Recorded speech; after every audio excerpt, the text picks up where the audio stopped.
Christmas of '95, and I liked it. I liked some of the games. I wasn't in love with it. I really didn't fall in love with PlayStation for almost a full year and a half later. And in 1997, that's when I think the system really came into its own, because that was the year where we got Final Fantasy VII, Castlevania Symphony of the Night, like the games. A lot of the games we look back that was the now clincher. as like the quintessential PS1 experiences. Yeah, that Metal Gear was Solid. That was also the year that everyone realized, oh, you know what? Nintendo 64 isn't actually going anywhere. Like once Mario Kart came out, and then it was a long drought. There was Star Fox, there was GoldenEye, and there was Zelda a year after that.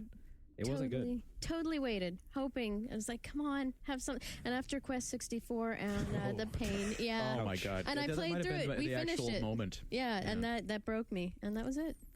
That was when I got my PlayStation, and it was just an orgy of everything that had come out the year before.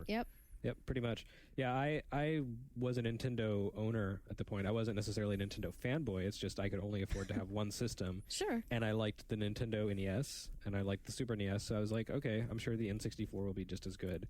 I bought it and realized about 6 months later, the system just wasn't going anywhere. As much as I didn't want that next-gen cover story with the shattered Mario on the front to be true, looking ahead at the release lists, I just couldn't deny it. And then over on PlayStation, it was just so fertile. Booming. There's so much happening. It was kind of tragic. It was like the bait and switch. I also thought that N64 was going to be like, the next Super Nintendo, the next NES. It was Project Reality. And what it had were these amazing first-party games. And the 3D games on N64 hold up to this day. If you go and play a first-gen PS1 game, the 3D is like the most garbage shit you've ever seen in your life. Everything's falling Ridge apart Racer, and breaking. Yep. It was amazing in 1985, not so amazing in 2006. Whereas if you go and look at Super Mario 64... Although Jumping Flash, I can still play Jumping Flash. I still like Jumping Flash, but it is not a good-looking game. No, now. but it kind of not heavy worked on with its... textures. Yeah, it kind of worked with its minimalism. Right. But like, it made good use of that. No one can argue, N64 was better at polygons. Duh. But...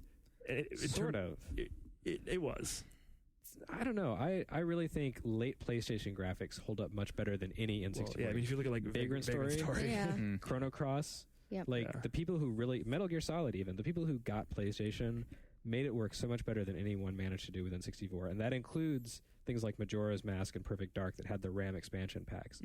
I don't think those games look as good. The textures aren't as good. They're blurry. They look different. N64 games have a very distinct look. Yeah. They do. It is kind of blurry. It's like kindly. Cataracts is the distinct look. Right. But PlayStation, it took a long time. And very few people actually made really good-looking games. A lot of the games on PS1 don't really look We good. forget a lot of the early run of PS1 Yeah, games. Oh, no, I don't forget. I mean, there are stuff like Toshinden. Yeah. Steel PS1 games Harbinger. that break your eyes. I think he was just citing that The- one as one of the excuses to get it. The original Soul Calibur.